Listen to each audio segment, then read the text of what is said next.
Welcome to Geekbeef. Don't take that as my line.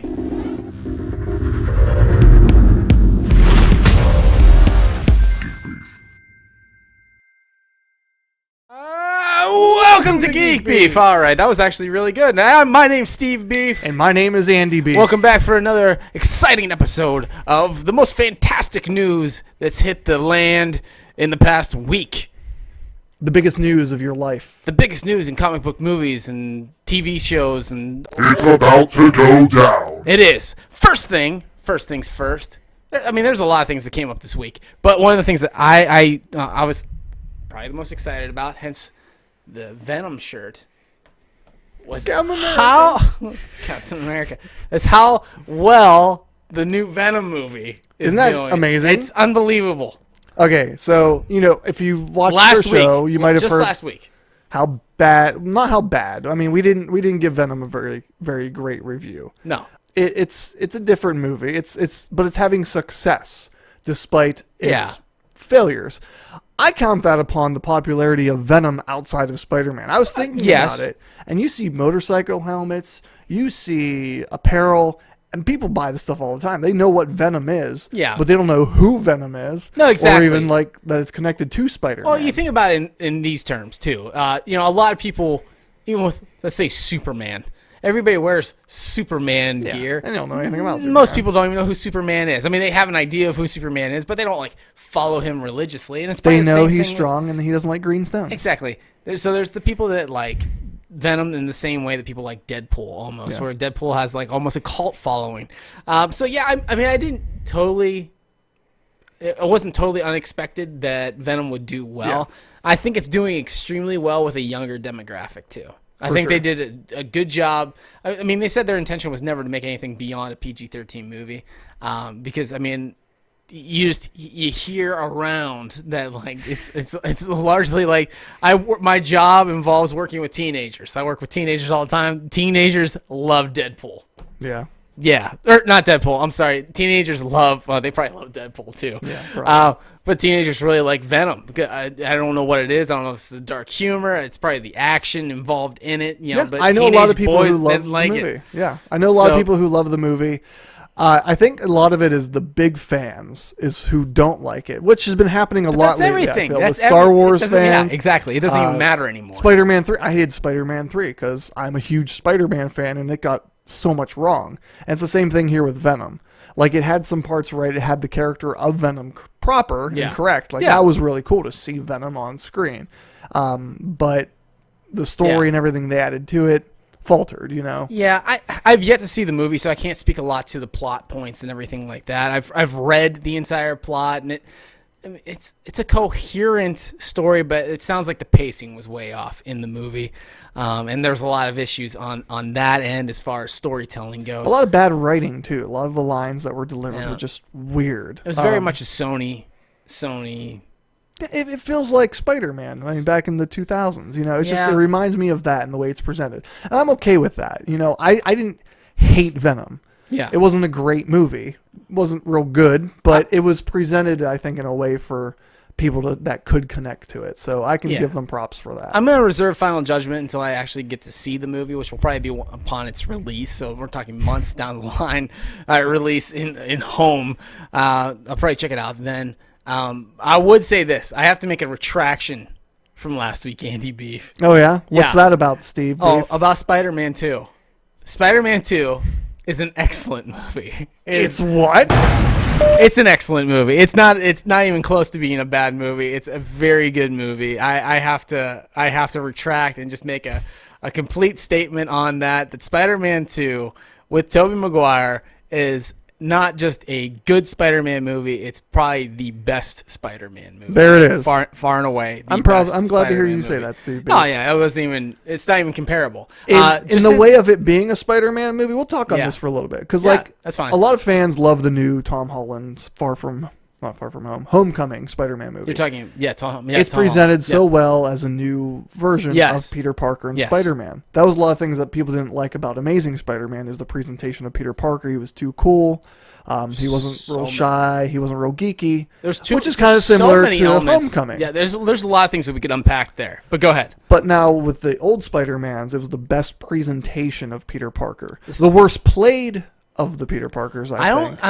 I don't agree. Acting-wise. I mean, I don't think the acting back in there with Tobey Maguire and Kirsten Dunst. His acting is not the worst part of those movies. Right. He's not bad. James Franco's definitely the worst. It's funny. Back then, I didn't like James Franco at all, but nowadays, I love But you gotta look at it for what it is. You watch his acting is horrible. Yeah. Horrendous. Abysmal. Like, I mean, there's no words short enough for what I want to know if he has eyeballs. But Kirsten Dunst, she was not as bad as I remember her being. Do you know who's my absolute least favorite, though? Is Aunt May. What do you like Aunt May? That Aunt May is the worst Aunt May. That's the only one that I really like because it was old. It was old Aunt May. All the other ones they use a young Aunt May, and it drives me crazy. Sally Field is not young. Sally Field is my favorite Aunt May of all of them. If they would have had Sally Field in the original Spider-Man movies, that would have been so much better. The old I never got, and I get where you're coming from because like comic book wise, he had like, but it never made sense to me that Peter Parker had these like 80 or 90-year-old looking aunt and uncle that were his aunt and uncle. It's supposed to be his parents. Well, I grew up with like the animated 1990 Spider-Man series, and Peter Parker's a little older in those. Yeah, but he's like in his early 20s. You know. Yeah, but it's like I don't 20s. know if I ever pictured him like in his 20s. I thought it was like more 30s age. No, I always thought he's a college student. Or shortly thereafter. Somewhere in there. Yeah. Neither here nor there. That was the only part. But Spider-Man 2 is an excellent I'm glad movie. to hear you have such petty disappointments with it now. No, we'll say. Aunt May. That's the worst part. Now, the thing that we do differ on is I also watched Spider-Man 3. I sat down and watched Spider-Man 2 because I hadn't watched it in a long time and I loved it. I also watched Spider-Man 3, which I've hated and I've bashed on, and I think everybody has made a point to bash on Spider-Man 3. It's kind of just a commonplace thing. Andy Beef does not like Spider-Man 3. We'll give you my opinion on it here momentarily. Steve Beef, did not mind Spider-Man 3. Oh, there you go. That's a good way to put it. Is it a good movie? A safe way to put it. It's not a bad movie. I will say that. Now, I'm not one of those like crazy apologists where they're like Spider-Man 3 is like the greatest thing because we all know people are just messing around. It's just a joke. But it's not a horrible movie either. It's actually, there's very good elements to that movie. Now, there's a lot of things like emo Peter Parker is not good. That's Venom is not the greatest. Venom's not, I'm not in the camp of Venom's horrible, but Venom's not the greatest. Let me follow up with you as you go through this. I would say Topher Grace is not a bad Eddie Brock. Yeah, and I agree with that. I didn't mind who they chose to play Eddie Brock. I didn't mind that Topher Grace was Eddie Brock. But they shoehorned way too much into that movie, and that's the problem. Yeah, and they killed the actual Venom symbiote in this movie. For me, when I went to see it, I was like, why did they paint Carnage black and then put him in the movie that way? Because their interpretation of Venom was basically Carnage, yes. He was small. Yeah, he had the teeth and the hiss, and it just didn't fit for what we know as Venom. It's very much Sam Raimi did not want Venom in the movie, so he did what he had to do to put him in there, and you could tell that there was not a whole lot of heart. You could tell all of his heart was in the continuation of Harry Osborn as the Goblin, which was fine. I liked those elements of it for the most part. And the deep emotional storyline of Sandman.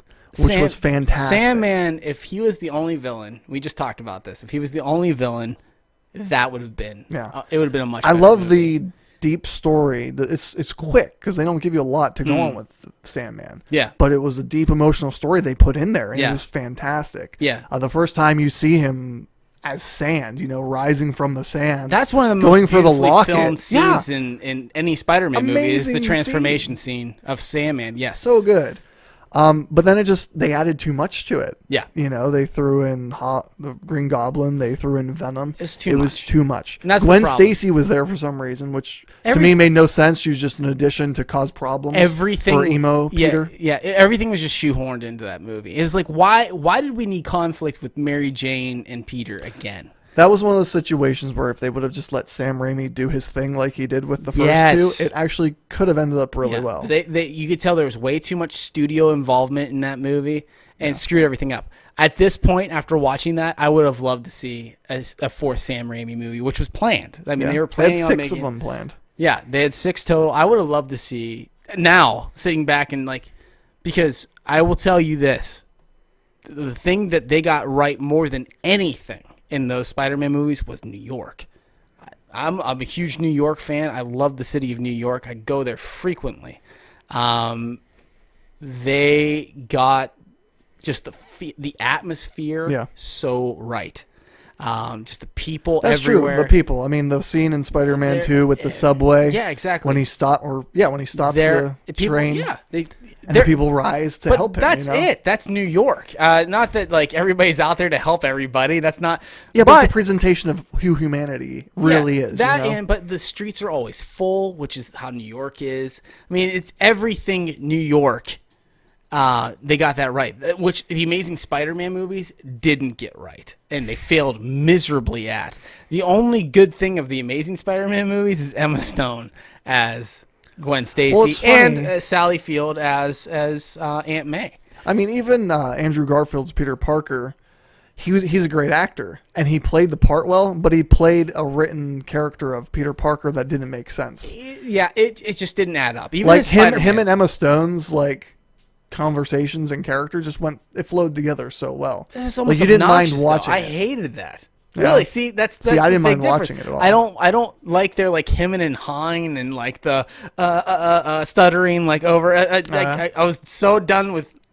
I loved that movie when it first came out. I did. I watched that movie over and over again, and I cannot tolerate that movie anymore. That's because you have 3 other generations of Spider-Man to compare it to. That's the problem. I mean, because Homecoming was a very good entry. The original 3 Spider-Man movies, I'm looking at it in a brand new light. I love them now. I never liked them this much. I love watching them now. So it is interesting how perspective changes over time. I mean, it's a study on that. But let's talk about a little bit more about Spider-Man. I think I give the. I always wanted Emma Stone as Mary Jane. She would make it an awesome. She would have made an awesome Mary Jane. But now I want her as Gwenpool. Or not Gwenpool. Spider-Gwen. Spider-Gwen. She'd be a little bit too old for Spider-Gwen at this point. I don't know. She could still act young. I mean, I think with Into the Spider-Verse, I don't think that we're going to get anything like that in the... Into the Spider-Verse. We are excited about Into the Spider-Verse. I can't wait to do a review on that movie. But let's talk about one last thing Spider-Man-wise is the latest pictures... The latest picture. Look at that. Another Spider-Man suit. Well, I think this is the Spider-Man suit. Yeah? I think what we saw before was probably... dark and shaded. Well, not even dark and shaded. I think it probably has tech that allows it to go complete stealth mode, so it was all black. It looks a lot like... It looks like a cross between Superior Spider-Man's second suit and Miles Morales'... to me, it just looks like the suit from the last movie, except it's all black instead of Homecoming, blue. Except it's black instead of blue. So yeah, it's black and red, which is okay. It looks really good because even with the arm part of it, it still has that second strip next to it. Yeah, it has the black strips even up here and everything. But the thing that I noticed about the hands, specifically the gloves, was it was a black mitt area and then red fingers like Miles. Oh yeah, Miles Morales.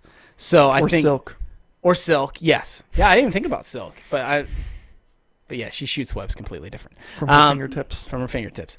But I love the look of it, especially the white spider on the back, which I'm is that? It's obviously it's not a nod, I would say at this point, to the Spider-Man video game. A white spider on the back? It was white. It was a big white spider on the back. I thought it was red. Nope. Anyways, whatever it is, it was a white spider. Here's the picture of the back. Ta-da! Am I right? Is Andy Beef right? You only know. Only you know. I thought it looked great. I love the look of the new suit because it doesn't look. It's not that far of a departure from the original suit, the blue suit. I like black and red. I love the classic Spider-Man look. I think it's more of a look at old Spider-Man when it was black and red type of thing. You're talking about Amazing Fantasy, number 15, right? That suit, and I love that. That's one what of my favorite figures. Yeah, because it has the small eyes. Because the new Spider-Man, Tom Holland Spider-Man, has the smaller eyes with the a lot to adjust too and whatnot. So the original Spider-Man had that, and it looks really cool. So it's another tech suit, and it's probably gonna. I think it's not going to serve fans well overall. I think people are going to be upset because it's still like beyond the technology that Peter can come up for himself. But I think what we're seeing here now is, but still a Stark suit though, because Stark gave him the suit from the last one. This is my guess, and maybe spoilers here. Tony Stark's going to die in Infinity War, right? For sure, or not in Infinity War, but Episode 4. Avengers 4. Yeah, he's definitely dead. 4. He's gonna. He's super I dead. would say he's going to die. I'm going to say Shield is going to be training up him. I'm going to say that this suit is something that Shield. Yeah, I want to see Samuel L. Jackson. I mean Nick Fury, and Samuel L. Jackson and Maria Hill. Training Spider-Man at Colby this point. I think that would be cool. Smobey Colders from How I Met Your Mother. Him. But yeah, I think that's what we're going to see. I'm excited for this next movie, but I think he's going to be getting trained up by almost like what we saw in the Ultimate Spider-Man cartoon. Yeah, I think it's going to be something similar to that, which isn't bad. Really cool. I mean, they're obviously going in a completely different direction with Spider-Man now. We've talked about this. They're going pretty far with it at this length. point. Yeah, far from home, you might say. This week, Netflix announced the cancellation of Iron Fist. No! I know! I don't know. This performance is so good. Just kidding. Yeah, nobody cares. Nobody cares because it wasn't that good. It wasn't that good. Yeah. Yeah. Nobody was shocked by that. I'm sure they even knew that like they're hanging on a very thin thread for existence to continue. I'm curious if they'll still do it in a Defenders season 2. I can see them carrying him over into Defenders. He wasn't bad in the first Defenders because it had all the other characters to help build him up. Yeah. But besides that, his own 2 seasons of Iron Fist were so bad. I honestly don't think we're going to see much more of the Defenders, like collectively. I think what we're going to end up seeing, and this is speculation, so I mean this is my personal opinion completely, but I don't think Defenders did well enough to justify a second season, especially trying to get all those schedules to coincide so they can make it. First off, secondly, they don't have to. It didn't. Yeah, it doesn't. They stand alone. All of them stand alone. I think Punisher proved that the standalone series actually are better. And now what we're seeing with Daredevil season 1 and 2 are amazing. And Daredevil season 3 has gotten a lot of early praise. Yeah. Even though it hasn't been released yet, things that have been seen of it have been very, very highly recommended. And just bringing back the Kingpin, having Bullseye. I cannot imagine there's going to be any kind of crossover like we saw with Luke Cage season 2 where Iron Fist came in. I think this is going to be our standalone Daredevil season, which we need. I think we really need. I think if it does well enough, they're going to say, we don't need to do this anymore. Like, because season 2 of Punisher is probably going to be standalone. I hope they bring in other things. Season 3. A disappointing thing I heard about Daredevil season 3 is there aren't going to be any characters from the other series being in it. So there's not going to be Punisher. There's not going to be Luke Cage. Did you want that? I always enjoyed that they bring them in for a scene or two, just for small parts of the show. Man. I mean, even introducing Punisher in season 2 of Daredevil is awesome. I love that. I really love that. But okay, I'd love to see Frank Castle come in at some point in season 3 of Daredevil and help take on the Kingpin.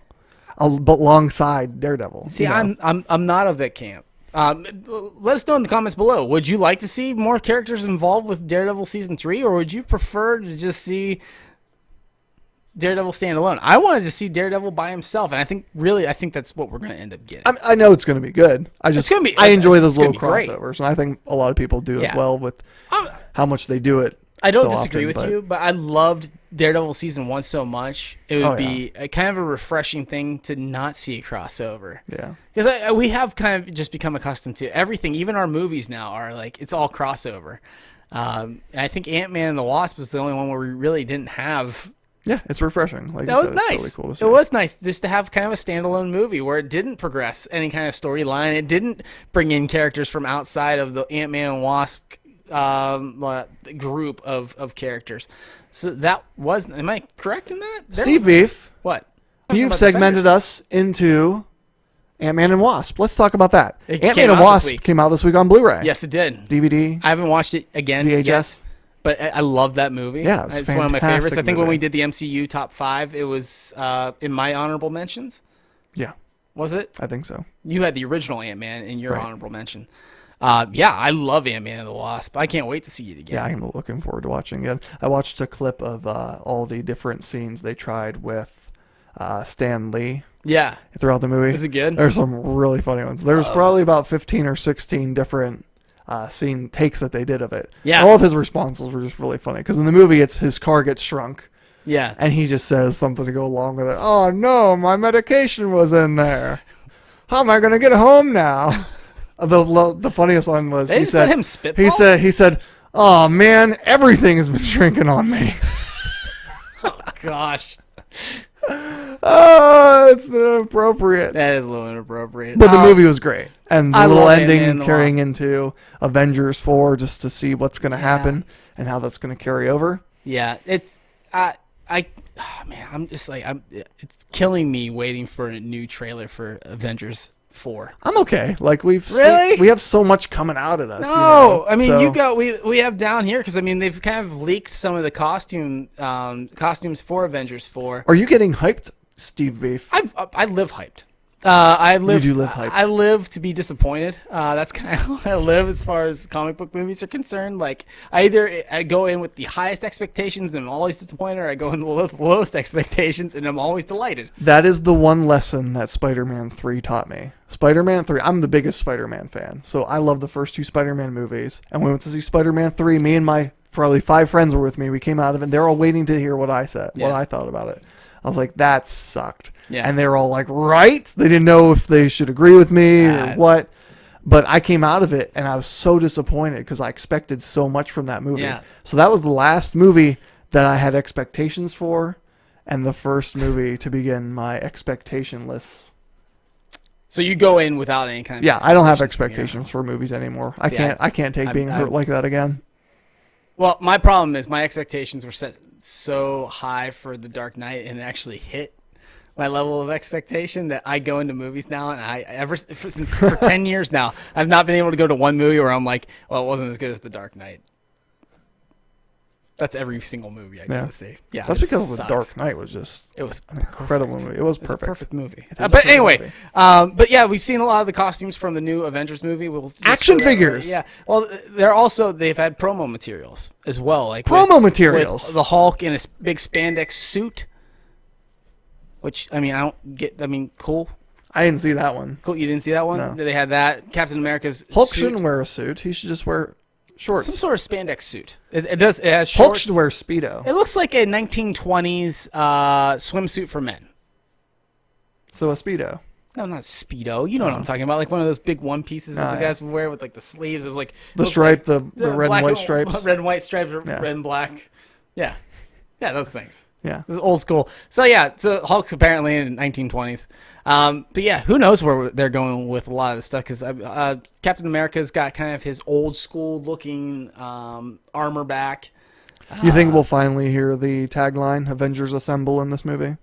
Have we not heard that yet? They haven't said it yet. They didn't say that in the first Avengers? No, at the end of Avengers...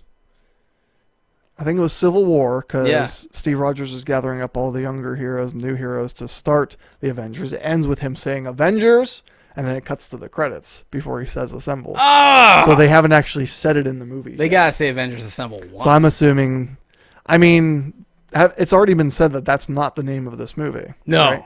No, it's not Avengers Assemble. It's not Avengers. That's perfect. Honestly, that would be a Endgame. great name for this The movie. biggest speculation right now, and I don't think it's going to be this either, because it doesn't even make sense, is Avengers Annihilation, which the last movie was pretty much... how much more of an annihilation can it be? After, what, they're going to kill off half of the half that's left?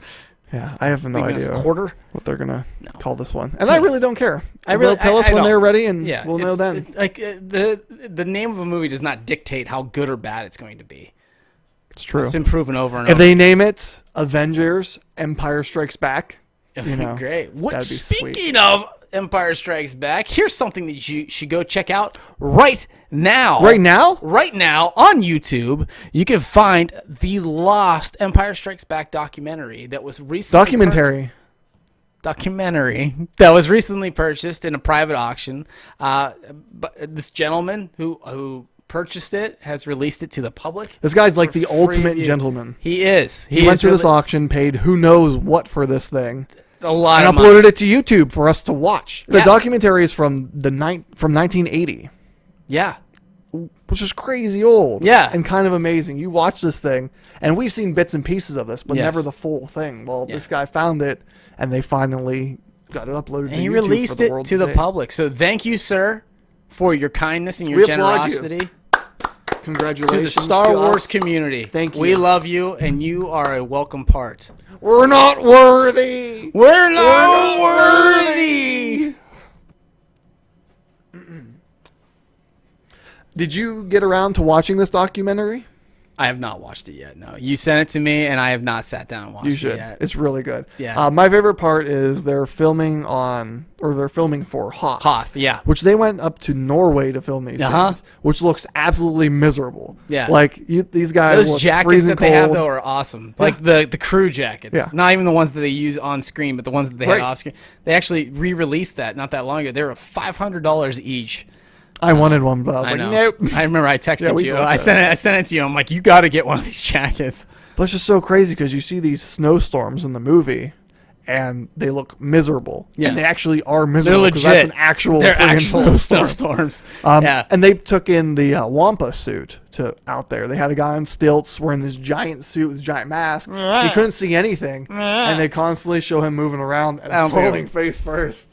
And so there's one scene that he's dragging Luke Skywalker, and the guy that's pulling him loses his stability, and he falls backwards and lands on top of Mark Hamill. Are you I'm like, serious? oh, no. Yeah. It's really good. But I'm just sorry. watching something like that and seeing the editing that goes into it back then, they have cameras upon cameras. So they have a camera, another camera, shooting light into another camera, going into another camera, and just keep on passing it by through like 10 different cameras to present layers of the film. Wow. So they have a TIE fighter on this one layer, lasers on another layer, the bridge of the Star Destroyer on another layer, and it's all going together to create one scene. Whereas nowadays we get on our computers and we just click, click, click, click. Yeah, drop, you just click. do layers and all that kind of stuff. It was It was amazing. What they they didn't use achieved. green screens back then. No, it was all miniature work, and amazing. I can't wait to sit down and actually watch that documentary. And I watched Empire Strikes Back today. Did you? With Geekbeef. It's my favorite movie ever. It's amazing. But it's cool watching it because knowing top that, three. knowing back then, they didn't have computers. Yeah. Like they have computers, but just like DOS, not screens. But in the Barely movie, DOS. they're having Darth Vader's video chatting. He's FaceTiming with the other The Emperor. Yeah, the Emperor. Well, no, that's a projection, but the like chimp eye Emperor. But even the other guys, he's got a screen that comes up, and Oh, he's yeah. chatting Yes. with his Admiral. admirals. Veer. Yeah, and I'm like, they're FaceTiming. I was like, back No, then, General Veer. like, Oh man, I'm not making a good case for myself as a Star Wars fan okay. this evening. Go ahead. but back then it was all like this amazing technology that we could never even imagine having. Yeah. Like they have him look at like this little computer screen in front of him for like some plans and whatnot, or a feedback from a video. It's just funny thinking back to that. Is this is the future. Yeah. And it really is the future. So cool. Anyways, I was love it. fanboying a little bit. I I love the movie. Empire Strikes Back. That is such a great movie. I could sit down and watch that over and over again. My son only ever wants to watch Luke Beef. Only ever wants to watch Return of the Jedi. Yeah. Which is probably one of my least favorite Star Wars movies. It's not a bad movie. It's just not my favorite. Well, I think when I was younger, I enjoyed watching the beginning of the Who Return doesn't? of the Jedi the most. Oh gosh, no, we don't even let him watch that part. We don't. But Empire Strikes we Back. skip over the first like half hour of the movie. Go right to the Ewoks. Moving on. Moving on. Hey, if you're looking for something fun to do and it's coming to your town, Go check out. Marvel Universe Live! We just took our kids to see it this past weekend. it was fantastic. So good. It was really, so cool. I mean, it's not the greatest acting or anything, but it's It's much like fun. Power Rangers. It's Power Rangers acting on stage. Yes. Except with the Avengers. Yeah, it's a lot of hand motions. Yeah. And our kids, we've got them ranging from 3-year-olds to 7-year-old. Yep. And when they see Spider-Man come swinging in all around the stadium, much fun. Iron Man's shooting in with rockets shooting out his boots. Yeah. Just all the effects and everything was really cool. It was a blast. I loved it. Yeah, My kids are freaking out, which made me love it even more. I spent $25 on popcorn and a lemonade. Yeah, I spent $45 on You spent $45 snow cones. on snow cones. That's like, But they came with collector's cups. and they were really cool cups. Yeah. Expect to spend a lot of money at this thing, but the tickets are not that expensive. They're only right. $25 each, which is really not that bad. It's about an hour and a half long show, but it's super entertaining. And it kept my son was engaged the entire time. He's 4 years old. It's hard to keep him engaged in anything, and he was crying when it was over because he was so excited. Especially he dressed up, and you're allowed to let your kids dress up. If you have kids, you could take them. They're allowed to dress up. Yeah, we had Spider-Man, Thor, another Spider-Man, Groot. Yeah, my son wore his Iron Spider suit from Infinity War because it's like his favorite right now, and he cried because he didn't get to see enough Spider-Man. He wanted. I didn't see enough Spider-Man. I think Spider-Man was the highlight. Spider-Man's always the highlight. Hulk came out. And it was funny because if you think play, Geekbeef is really just a Spider-Man fan site. I don't think we actually talk about anything else. There's if you watch any of the animated cartoons for Marvel or play any video games, they pull a lot of voice actors from those to play their parts on the show. So Loki was voiced by the same guy that voices Loki in the Lego Marvel games. Spider-Man, I'm pretty sure, was voiced by the same guy that does Spider-Man in a lot of these animated films. Yeah. A lot of other voices I recognize. I couldn't pinpoint where they came from, but you'll recognize some of the voices voices sound exactly the same as some other ones. Like the guy that did Tony Stark and the guy that did Star-Lord sounded exactly the same. Yeah. Well, and then Doctor Strange, the guy that voiced Doctor Strange's movie or in the show. Yeah, I'm pretty sure it's like one of the most popular. No, it wasn't. It was just. I'm just kidding. He's one of the most popular voice actors in video games. You hear his voice all the time. Yeah, I wasn't paying that close of attention, and I also don't play that many video games, so I don't know that well. But if you're on the fence about it, if you're thinking that maybe it looks a little hokey, it's not. It's actually a lot of fun. Cool. It's a nice little afternoon out with your kids or your family, or if you're just just really into Marvel, you might look a little out of place. There's nothing wrong with going to the show by yourself. I'll put that out there. I don't know, man. I think you look a little out of place. Shut up, Steve Beef. He's just mad because he went to a concert by himself. I was supposed to go to it, and he has let it go. Anyways. If you've enjoyed this show, or if you have any comments or suggestions, ideas, leave comments in the question box. Like, share, and subscribe. Say stuff in the comments section below.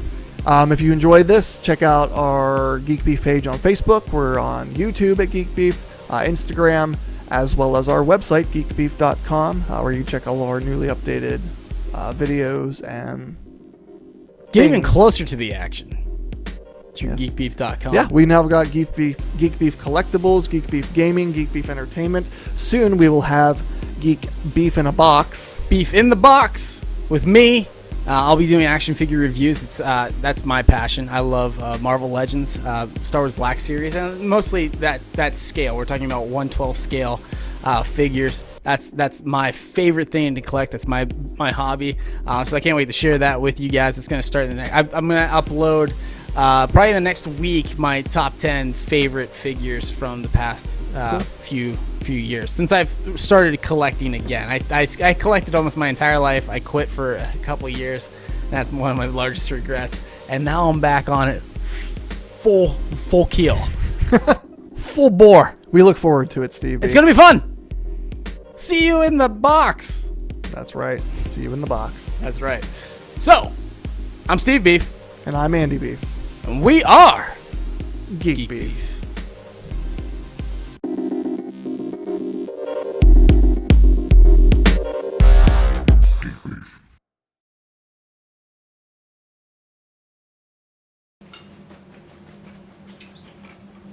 Steve, do your best Tauntaun impression. Tauntaun? Not the Wampa? No, Tauntaun. I can't believe I screwed that up. Really? That's not what a tauntaun sounds like. It sounds like a goat. No, they're like... Oh, that's right. I forgot about that. Listen to my tauntaun call! Oh. There you go, that's better. 2, 1...